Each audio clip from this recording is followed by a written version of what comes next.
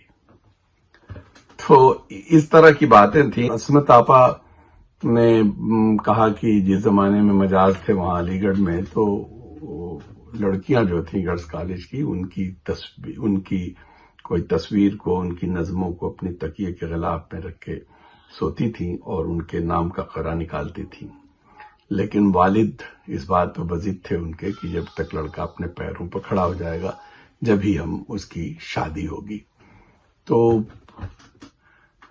مجاز صاحب شاید BA فائنل ہی میں تھے کہ ان کو آل انڈیا ریڈیو دہلی میں ان کو جاب مل گئی, تو وہ دہلی چلے گئے. اور وہ دہلی ان کا جانا جو ہے ان کو ایک دوسری طرف, زندگی کے دوسرے رخ پر لے گیا. اس کا انہوں نے ان کی بہن حمیدہ سالم نے کچھ اس طرح سے کہا ہے, میں انہی کی عبارت پڑھ دیتا ہوں. حمیدہ سالم لکھتی ہیں کہ ان کا یہ قدم انہیں انتشار اور اضطراب کی طرف لیتا چلا گیا. دہلی میں انہوں نے محبت ایسی گہری اور ایسی پائیدار کی کہ آخر لمحے تک اس کے ساتھ رہی. لیکن قسمت دیکھو, ہاتھ بڑھایا تو ایک شجر ممنوعہ کی طرف.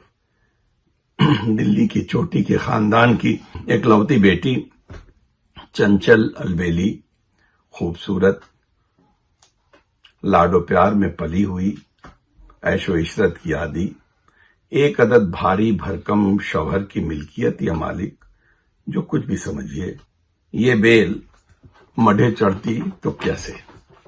یہ ان کا انہوں نے لکھا تھا ان کے بارے میں. اور یہی ہوا کہ وہ مجاز صاحب جو تھے اس میں یہ سانحہ ان کی زندگی کا سب سے ویسا تھا. اور انہوں نے ایک نظم, اپنی نظم مجبوریوں میں اس کا اظہار کچھ اس طرح سے کیا. وہ مجھ کو چاہتی تھی, وہ مجھ کو چاہتی ہے اور مجھ تک آ نہیں سکتی, میں اس کو پوچھتا ہوں اور اس کو پا نہیں سکتا.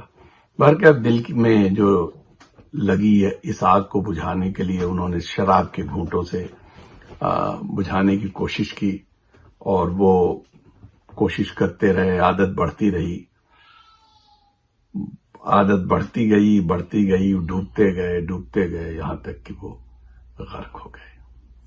ترقی پسند تحریک نے فکر کو تبدیل کیا, اور اس عہد کی جو فکر تھی, یعنی جو اس عہد کے نوجوان تھے, اب اس عہد کے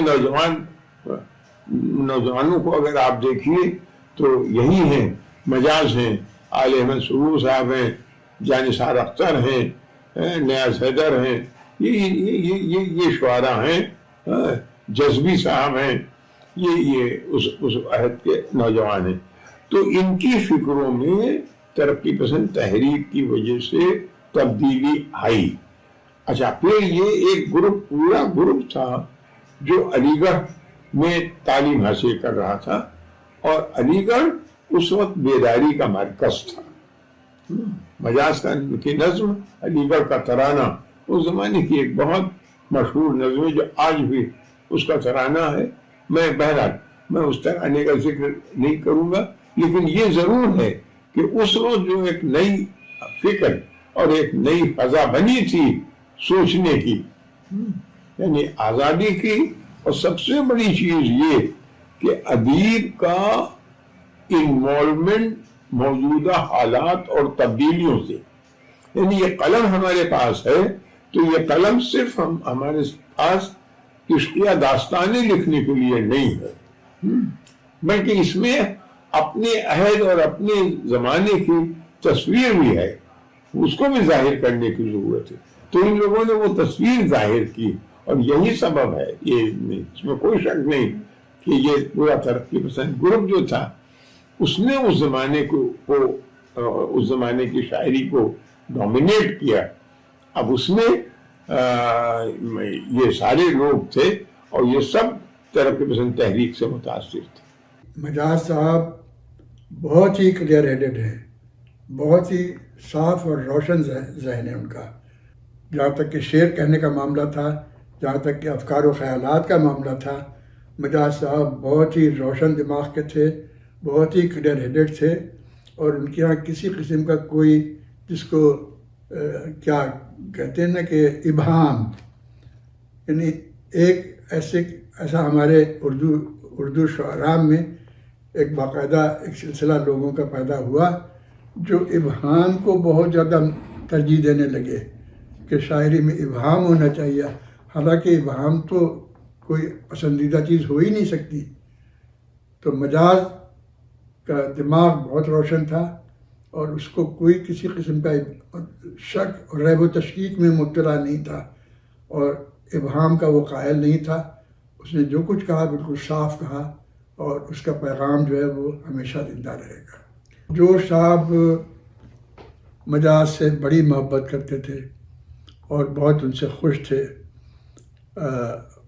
لیکن جب وہ ان کا کہنا نہیں مانتا تھا، جب وہ کہتے تھے کہ دیکھ بہت ہی تکلف کے ساتھ اگر بتیاں جلا کے شام کو گھڑی رکھ کے تھوڑی سی پیا کر کہ ایک سرخوشی سی، ایک سرشاری سی پیدا ہو جائے، بس کام بن گیا تیرا، تو گھڑی دے کے رکھ۔ تو وہ کہتے تھے نہیں، میں گھڑا رکھ کے پینا چاہتا ہوں۔